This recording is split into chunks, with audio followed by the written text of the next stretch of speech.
If you want this to look like this, or this, or this, keep watching.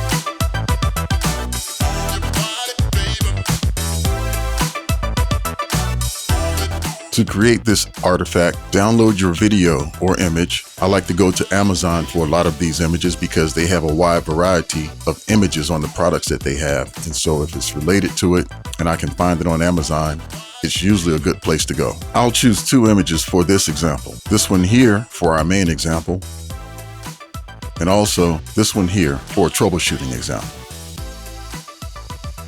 Bring the image into the Davinci Resolve timeline. Move the cursor over the clip to make sure it's visible. Right-click the clip. Go to Open in Fusion page. In Fusion, right-click the Media In node. Go to Insert Tool, Matte, Magic Mask. Select the Magic Mask node. Select the parts of the image that you want to keep with the eyedropper tool.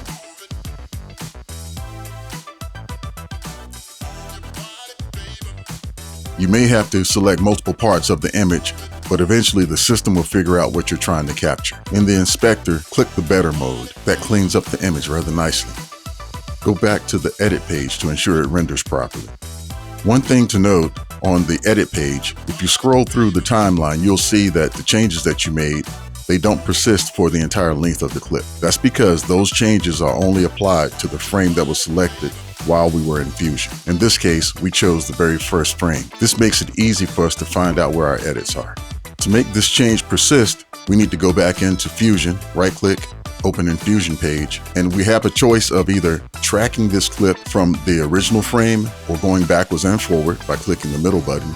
Or an easier way is to simply select the Media Out node, right-click inside of the viewer, save image, and save the image in whatever format is best for you. I like PNG because it preserves the transparency. Give it a friendly name, click Save. Go back to the Edit page. On the Edit page, bring the clip you just saved back into the project. And when you select it, you can see now as you scrub back and forth on the timeline that the image, it persists. Whereas on the original, it does not. Only the first frame has the effect. Position the image to your liking. For me, I'm going to use the viewer controls to do it manually and set it right in the middle. And now add the float effect. Go to the Resolve toolbox, Resolve Effects, and select the camera shake effect. Add that to your clip.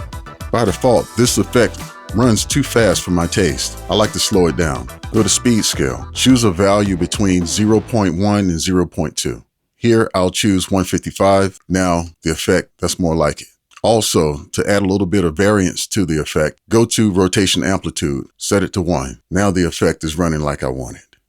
To create our final composition, go back to the toolbox, Generators, select the 4-color gradient, add it beneath the clip. For our effect, I'm going to choose colors that are already associated with the clip itself. I'm going to choose a darker blue color from the image by using the color picker for the top 2 pieces. And then choose a lighter blue color from the image for the 2 bottom pieces.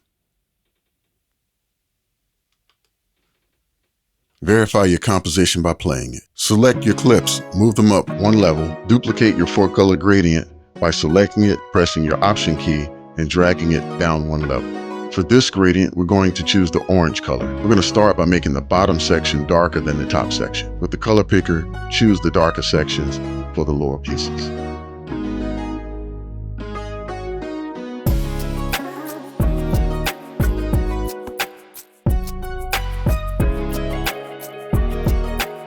Once done with the lower pieces, do the same, but choosing lighter sections for the top pieces.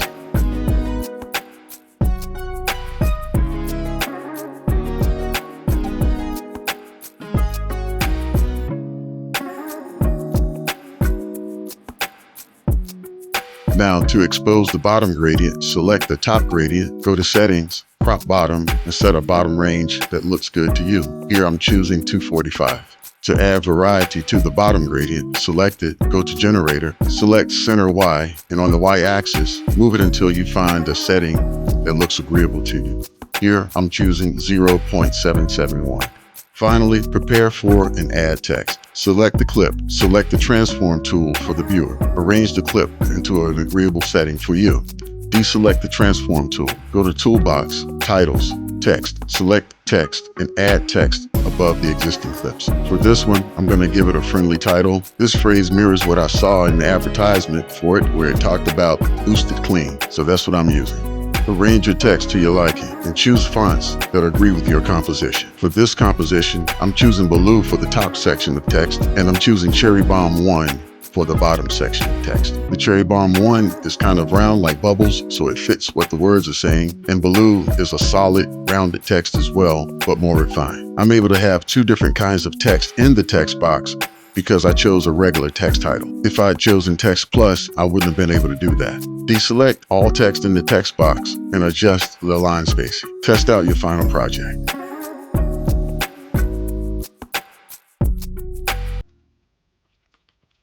To add depth and dimension to the effect, add a drop shadow. Go to Toolbox, Resolve Effects, scroll down, and add the drop shadow to the clip. I'm going to reduce the drop distance just a hair, and although it's really subtle, you can tell that when I disable it, it really adds dimension to the image. Play through your final result.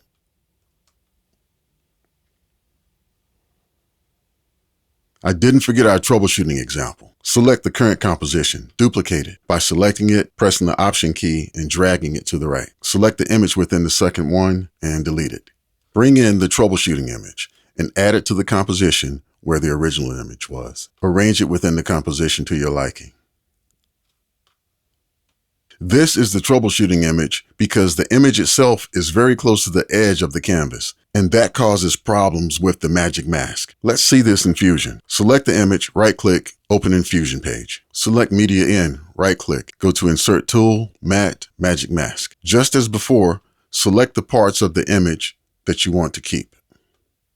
As you can see, it does a pretty good job of getting all of the image that we want and getting rid of everything that we don't want, except at the top. There's this piece of white background that persists, and there's also a little piece at the bottom. Choosing the minus or subtract eyedropper, we can try to get rid of it, but it causes the image to crack up. It's breaking up. Here's how we fix it. Undo all of those changes. Go back to the edit page. Create a duplicate of the image. In the toolbox, Generators, grab a solid color background. Add it beneath the image. Change the color to something that resembles the actual background. Ensuring that there's plenty of space around the image that you want to preserve and that nothing is close to the edge of the canvas, go to File, Export. Current frame is still. Export your image. This export is different than the export that's done inside of Fusion. In Fusion, the clip itself and whatever you're working on for that single frame is exported, and so it preserves transparency. This, the still, is the entire composition, the background, foreground, and any effects, whatever's displayed on the screen at that time. That's what we exported here. Add your exported image to the timeline. Place your cursor over it. Right-click the image, open in Fusion page. Select Media In, right-click, Insert Tool, Matte, Magic Mask. Now, select your object once again, all of the pieces that you want to preserve. Select Better. Select the Media Out node. Right-click, Save Image. Choose the appropriate format for your image. Again, for me, I'm choosing the PNG file because I want to preserve transparency. Give it a friendly name. Go back to the Edit page.